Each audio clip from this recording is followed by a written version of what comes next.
Good afternoon, viewers and listeners out there. Welcome to another British Business podcast. Today, I'm interviewing a very good friend, but a legend in his own lunchbox. He's called David Bevan. And welcome, David. Thanks for coming in today to the British Business podcast. I don't know where to start. I know so much about you.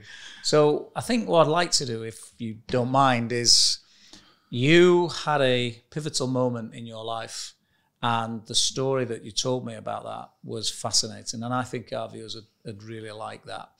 It was a time when you had got a trade. Yeah. You are an electrician. That's true. But your life changed beyond recognition. Can you talk us through that? Of course, yes. I was an electrician. They asked me in school what you want to be when you grow up, and I thought, well, I am grown up. You know, I was only 15, but much like it was back in the day, it wasn't what you know how to do. It was who you knew, and my father was an electrician. His father was an electrician, so unknown to me, but known to him, I was obviously going to be an electrician no matter what. I wanted to join the forces. I wanted to go in the Marines. My father was in the Merchant Navy for 13 years. And it was actually my father then that said, you know what, I don't want you going to forces. I want you to get a job as an electrician. So that's what I did. Did my apprenticeship in South Wales, worked in the steelworks in South Wales, worked underground in the collieries. And, you go through the banter with the lads and the fun with the lads. Very dangerous job, of course. A lot of people get injured. Some lose their lives. And but you do learn a lot about yourself, and the camaraderie is amazing, right? So that was my upbringing growing up. Then with any sort of industry-based work like this, you end up then selling your time for a hourly rate, okay? And I think going back, it was about £12 an hour. Seems like very little now, but it was quite good at the time. And then I started to work away from home.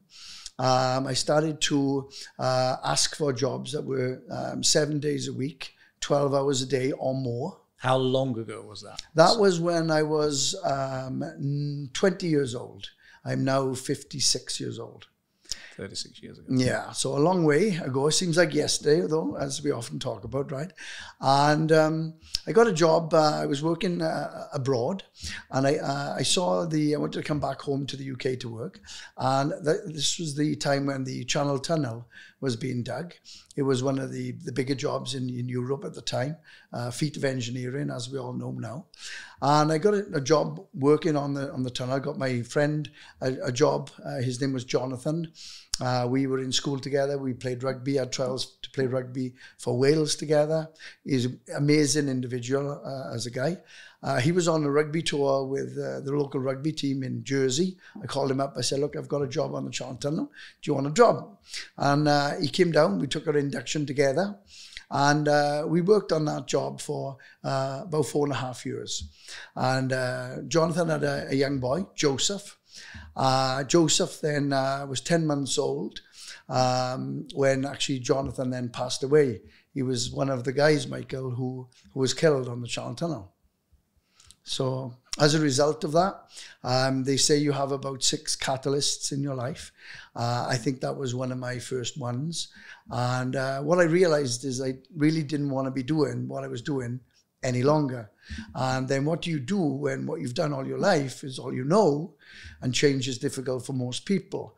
So I was in the tunnel reading a newspaper, very well-known newspaper, and they talked all about the mudslides in America and in California, and the forest fires that was going on in Malibu, and the fact that everybody needed tradesmen. And I said to my friend Alan, I said, I've had enough of this. We need change. We need to do something different. Let's at least go to America where there's opportunity and see if we can find something. So that was on a Thursday. On the Monday, we would fly into America. We went to Santa Monica. We went to this pub in Santa Monica, which is a British pub, where in the paper it said, if you come here, we'll get a job for you. So we went there. The guy put us up in a hostel down the road. And we said, when do we start? And he said, next week. We said, great. So we had a few beers and went to the beach and did all that stuff. And Monday came, Monday went, no job. A week later, no job. And turns out 2 months later, no job. And it was all a bit of a catch, let's say. And his friend owned the hostel and he owned the pub. And he was making all the money from another 300 people. And his friend was making all the money from the hostel from 300 people. Wow. And it was actually a very famous British airline company that stepped in free of charge and flew them all home. And I stayed, Alan stayed, and 2 other guys stayed. The rest were flown home. So then I had no job. I was in America. And doing what Americans do best, eating and drinking, I think. And I gained weight. I was 34 pounds overweight. I'd never felt so low in my life, honestly. My self-esteem was low. I'd lost my best friend. His death was still with me. And 27 years old. And I just knew that I didn't want that to happen for no reason. I didn't know what I was going to do. I just knew that I felt like doing something. And I started looking. And I started to going into different events that was going on in America at the time, looking for something. And then one day I was in the bar, in the pub, and a guy walked in and he had a badge on. And the badge said, lose weight now, ask me how. And I thought it was the most ridiculous badge I'd ever seen in my life. I was drinking my pint of Stella and I was looking at him eating his food. And I thought, you know what, I'm going to tell him. Nobody wears a badge like that unless they want to be obviously insulted. And I said, hey, mate, what's with the stupid badge? And he said, well, you asked about it. And that's when I realized the badge was a lot smarter than I was at the time, right? And he said, you can lose weight, you can gain weight, you can maintain your weight with these products. I thought, wow, what incredible products. How do they know what you want to do? And I didn't realize how many times a day you took them and so on. But anyway, I lost 18 pounds in my first 4 weeks. And I went on to lose 34 pounds, 4 inches off my waist, energy through the roof, felt fantastic in 7 weeks. And as a result, quite by chance, people in the pub said, God, Dave, you're losing weight like crazy. I said, hey, I'm on this stuff and I feel amazing. And they said, can you get me some? And I said, no. Because I was a customer, Michael. I didn't know about a business. I didn't know about making money. I didn't know anything. In fact, I was working for a famous actor on his boat at the time, cleaning his boat with a load of other people, getting paid cash in hand, $250 a week, just to pay for the food I was eating, literally. We got down to living on $1 a day.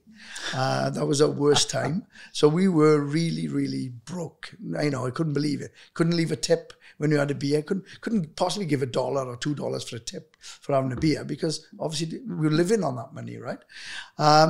So I started then, the guy who introduced me to the company, he said, does anybody notice you lost weight? I said, yeah, everyone's talking about it. And they said, okay, well, can you take the order for the product? And he said, I'll give you the product. You can hand it out to them. I said, okay, I'll do that. No problem.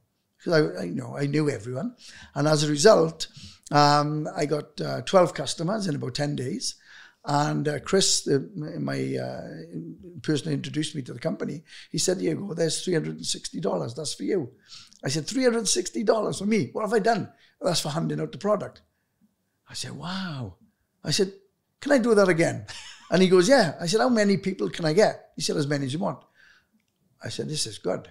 I'll go and get some more. So then I became really active and vocal in getting myself lots and lots of customers. Everybody was losing weight. Everybody was smiling, chirpy, lots of energy, feeling great.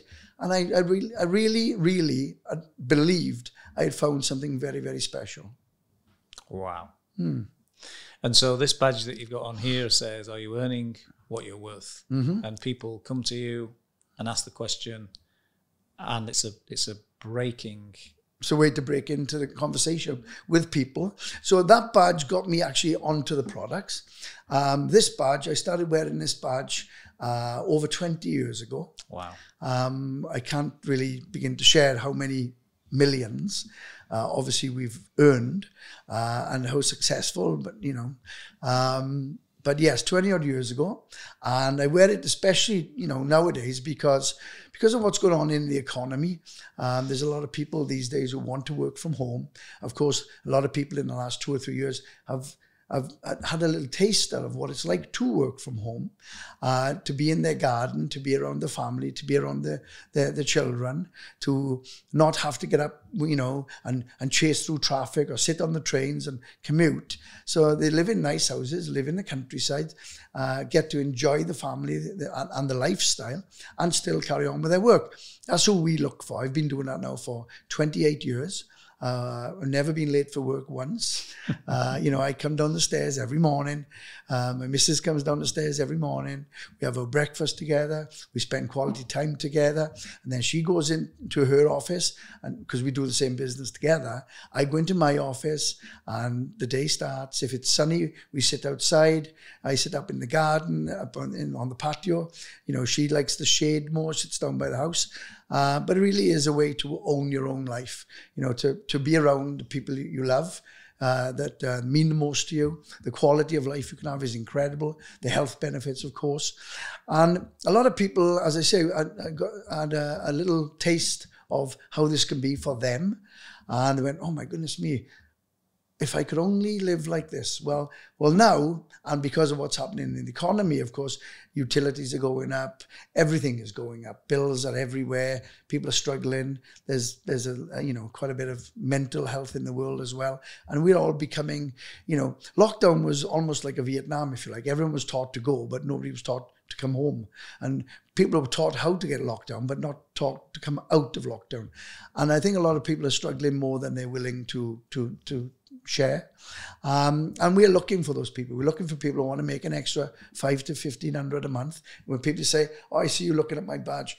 I said, you know about this? We are, because of what's happening in the economy in the world right now, we're looking for serious people who want to work from home, run their own business, earn an extra $500 to $1,500 a month, part-time, a week, or even a day. Because so people can do it full-time or part-time? Most people start part-time, and then as they become successful in the first 3 to 6 months, they then become more full-time or full-time from the start.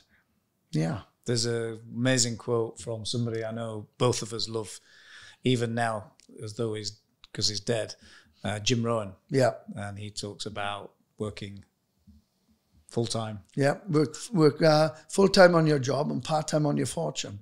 Absolutely. And Jim also said, for your life to change, you got to change. For your life to get better, you got to get better.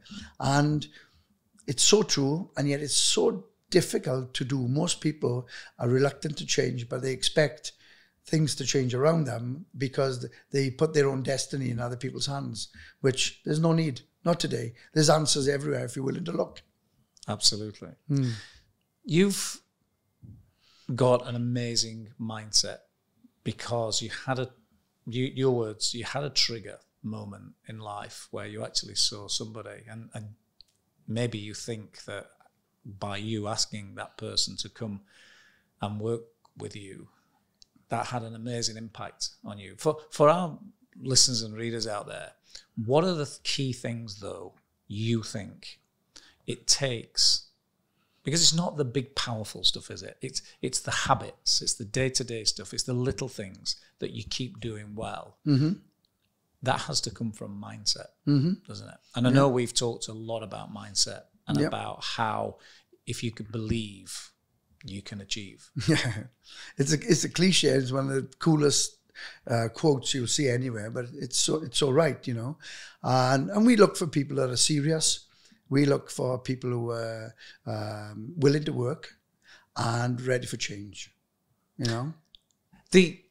The premise of what it is that you do is a double whammy, isn't it? Because you're not just helping someone to start their own business.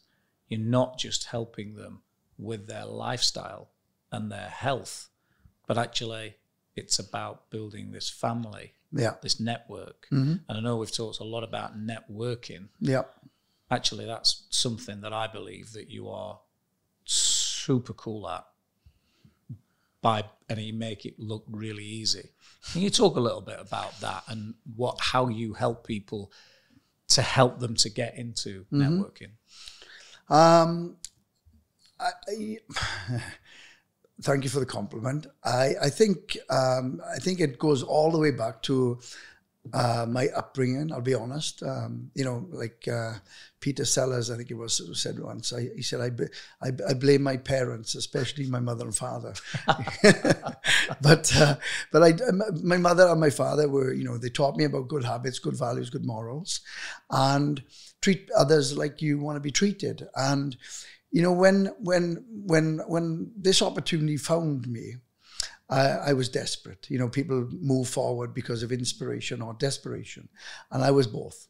And I honestly, it actually makes me feel even emotional thinking about it now. It, when I asked, you look up in the air, I go, if I could only find something, I'd give it all I got, right? And then when I found it, I didn't realize, number one, that what I had found straight away, that started to unravel as I got started. But then I was looked after, I was cared for. I was made to feel welcome.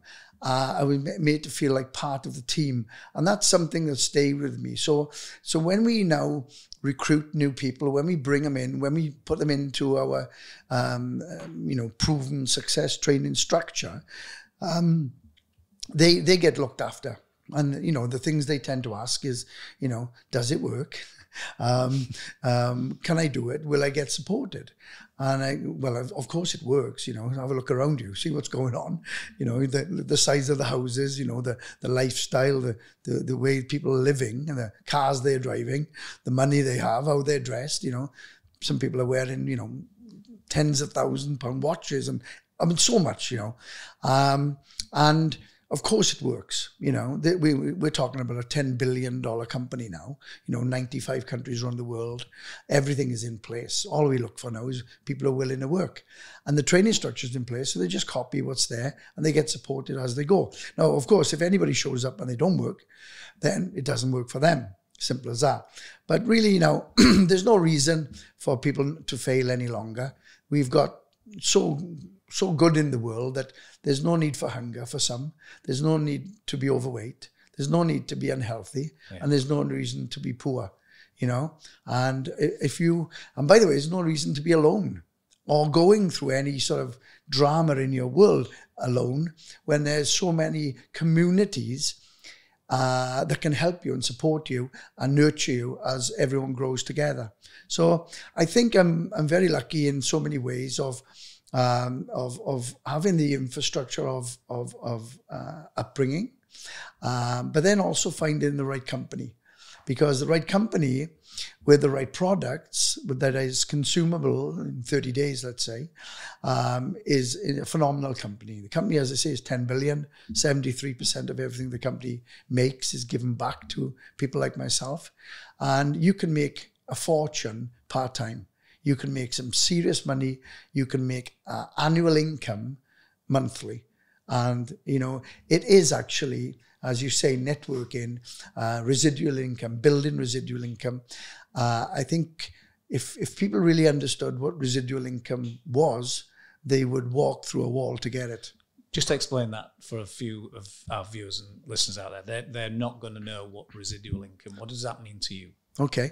Residual income is an income that you build once, and then it gets paid to you monthly. So you do the job once. Yeah. You've done that job. You can almost walk away, although you have a network, a family network that you keep on helping. But that money gets paid every month. Correct. So we sell products, we recruit distributors, and we teach distributors to do what we do, recruit and sell. That's it. Some people are better at selling. Some people are better at recruiting. Some people are good at both. Okay. Some people are, by the way, not good at either, and they have to learn it. But we all have to learn. But where the promise is so clear, the price is negligible. The incomes people are making is incredible, much more than some of the highest paying jobs. I've met a lot of people now, of course, after being in this industry for a long time, who are wealthy or think they're wealthy. And we have people in our own business, if we don't even look at ourselves, in our business, that are incredibly wealthy. Friends from school who have joined us, friends from where I live in Wales who have joined us, friends from, here in the UK, friends from 38 other countries now who have joined us and are making fortunes. And all the support system is there. And what happens, Michael, is yes, we sell and yes, we recruit. And that team starts to build. You recruit 2. They recruit 2 each. You got 6 in your team, right? Then you got 8 in your team. Then you got 20 in your team. Then you got 50. Well, if 50 recruit 1 each, you got 100. So the bigger it gets, the faster it grows. And that's what starts to happen. And as they all plug into their own support systems, anybody can make more than anybody else, by the way. It's not about who joined first. Sure. I heard that story how many times since I joined, because we earn a lot more than the person who introduced us and the person above them and the person above them. But what we decided to do was get serious. We found an opportunity that really should be, if I had my way and I had my years back, I would try to get this taught in school, because what this makes of you as an individual in growing your own personal development, taking responsibility and being accountable, you actually become somebody who doesn't complain any longer, because you're 100% in charge of your own destiny. And by taking full responsibility for an organization of people and of servant leadership, where you look after them. Leadership is not a badge of honor. It's a duty of care of those in your charge. And we take full responsibility in helping our guys become established. As they are established, the company does all the accounting for you free of charge every single month. And what they do is the total business that organization has generated, they then pay you a percentage commission, which is 15%. Okay, 50% retail profit, 15% commission, and 6 and 7% bonuses on your entire organization. So that comes in every 16th of the month, and then your bonus every 20th of the month, and has done for us every year, every month for the last 26 years.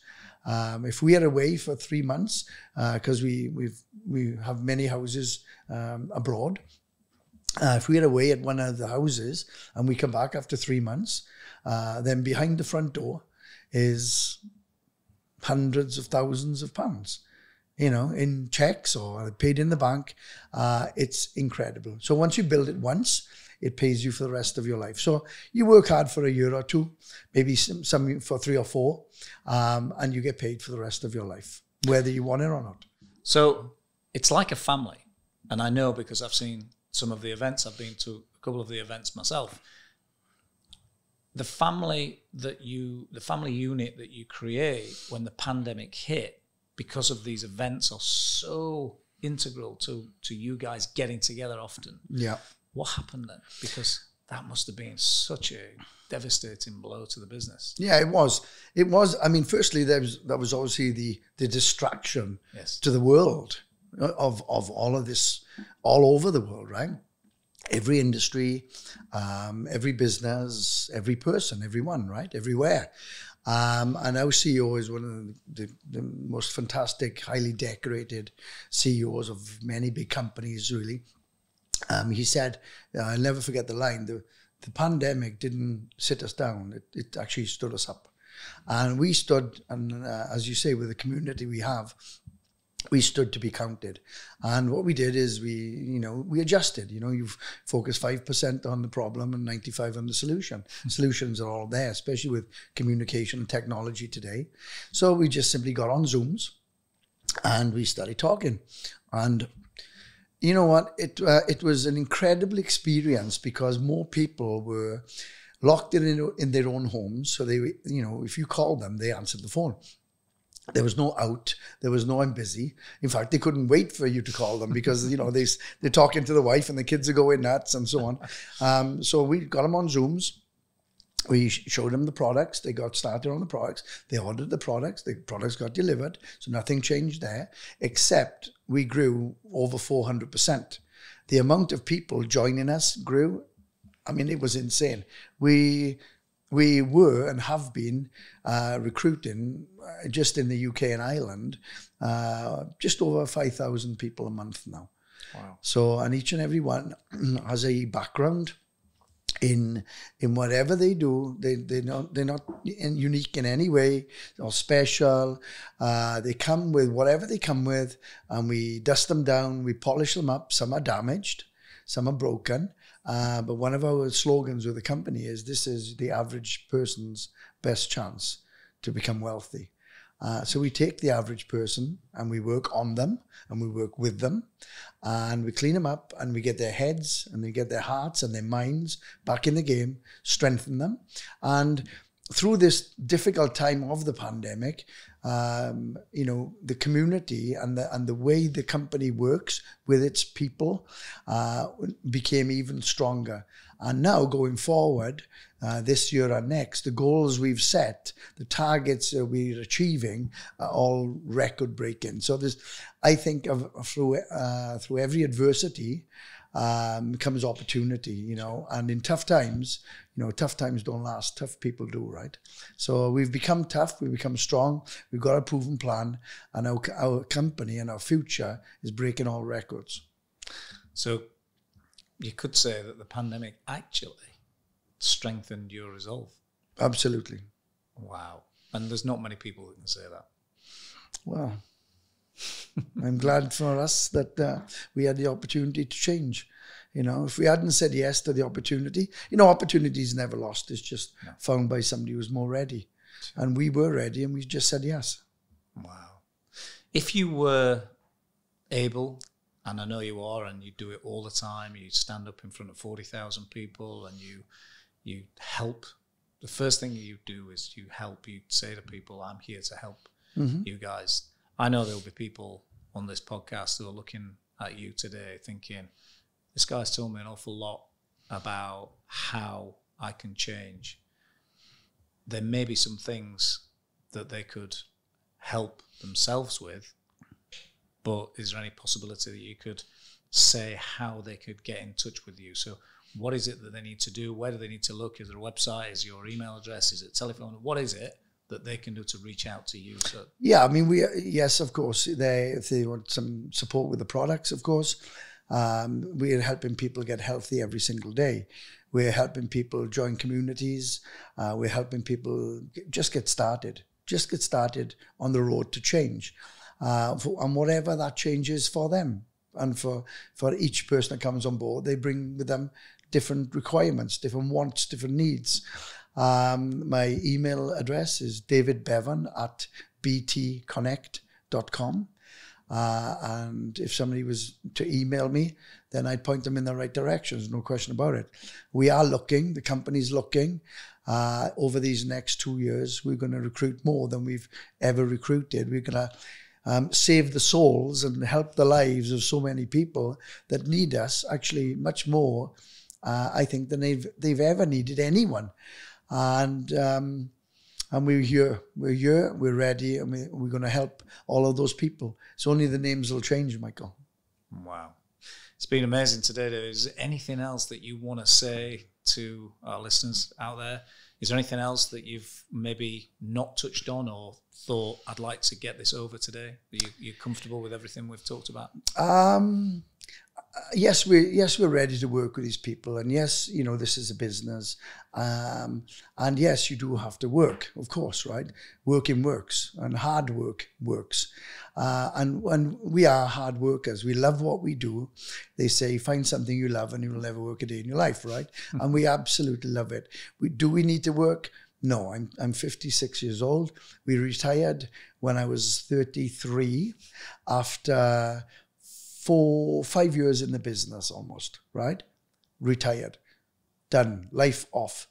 And I'd be honest with you, we've been around the world, I don't know how many times, right? But the turquoise waters and the white sand and the palm trees, after a while, they get a little bit boring. And we started climbing mountains and going to see glaciers and traveling this and doing that, safaris. We've been everywhere, done it all. And then we said, you know what? The thing that makes us love life the most is doing what we do and is making a difference in somebody else's life. Wow. And that's where that servant leadership for us is so important. Is really making a difference. Taking somebody from where they are to where they want to be, being on that journey with them. It's like giving your kids Christmas presents. There's no way you can give so many Christmas presents and not have fun at Christmas yourself. and that's what it's like really today. We really do, get juiced by the people we bring in, and to see them lose their weight, to see them get healthy, to see them make the income. We actually work so hard for them in the early days. The term nearly came to me then. We actually break our backs for some of these people, because we do obviously recruit some difficult people. Of course. And we do our best just to, guide them and nurture them, tough love, and make sure that we see them through. We don't see through them, we see them through. And it's not easy with some. People are a challenge. Every business would be easy if it wasn't without the people. But the greatest things, I think, one of the greatest things I'd like to say to anybody who's watching or listening to this right now is some of the best things things that have happened to us have not directly been, financial. Yes, we work from home. Yes, we have incredible lifestyle. Yes, we travel first class. Yes, we drive anything, fly anything, and We've got lots of stuff going on. But my father phoned me one day and he said, David, can I borrow the yacht? And I said, what do you mean, can you borrow? He said, well, I found, this girlfriend I used to have before I met your mother. And I'm like, oh, it's okay, Dad, great. He said, she's just reached out for me. And he said, I'd like to take her on holiday. And I said, of course you can. So what transpires is this my father was dating her before he went to the Merchant Navy. He said, look, here's 48 red roses. When I come home, we are going to get married, get a little house and have some family and get married. So anyway, she then moved away. He got posted to different places, and it took him longer to come back to the UK. And then she had looked him up anyway. So she found somebody in his village, and she said, is he still alive? And the lady said, yes, I think so. And she said, will you do him a favor? Can you ask your daughter, go around and ask him for his telephone number? Like you do, right? So my father said, I'm watching the rugby there. And he said, knock on the door. Oh my God, I'm watching rugby. So he answers the door. There's this little girl. My mother wants your telephone number. And he said, she can't have it. And so he closed the door. She knocked again, typical little Welsh, chopsy little girl. And my mother wants your telephone number, can't have it. And who's your mother? Well, she wants it for this lady, Linda. I don't know no Linda. And the little girl said, yes, you do. You gave her 48 red roses, right? And I thought, oh my God, stay there. So he said, I went in and I wrote down the telephone number, give it to this little girl. And she ran, give it to the mother, give it to Linda over the phone. Anyway, an hour later, Linda phones up. Is that Win? Yes, it's Linda. I don't know no Linda. Yes, you do. She said, you haven't changed a lot. Anyway, so he meets his first love again. And he says, okay, well, we are getting on well now. How would you like to go on holiday with me? She said, oh, I'd love that. Do you like the sunshine? Yes, I do. How do you fancy coming down on my yacht? And she said, you have a yacht? And my father said, well, yes, I do. Don't you? and she said, so he took her down on, it's in Spain, and they went down on the yacht, and it's in a nice little marina, like a fishing port, beautiful community there. And he spent 2 weeks on the yacht, came home, and he said, Linda approves of the yacht. And I said, I bet she does. This thing sleeps 10 people, right? And can I put my dates in for next year? And I said, of course. I said, when do you want it? He said, well, we were thinking, Linda more than me, the 1st of May. I said, okay, let me get a pen. 1st of May until about the end of September, I was thinking. I said, so when do I go down on the boat then, Dad? He goes, well, you can still come down if you want. There's plenty of room for you and all that. And so I said, okay. But what happened is they then lived on the boat for 7 years, Michael, of the last 7 years of his life, actually. Actually, it makes me emotional thinking about it. last 7 years of his life with Linda. They became pillars of the community. Everybody knew them, the character and the fun they had. And he lived some of the best years of his entire life on that boat. And that boat was bought with the income from this business. And if we hadn't joined the business, and if we hadn't done what we done, and if we didn't do what we do, then he couldn't have done, lived that life. And I've got 1,000 of them stories over and over for so many people. And all I'm glad I did way back when is just say yes to change. And the business is booming. Brilliant. David, amazing story. I'm struggling to speak. Another emotional roller coaster here at the British Business Podcast. Until next time.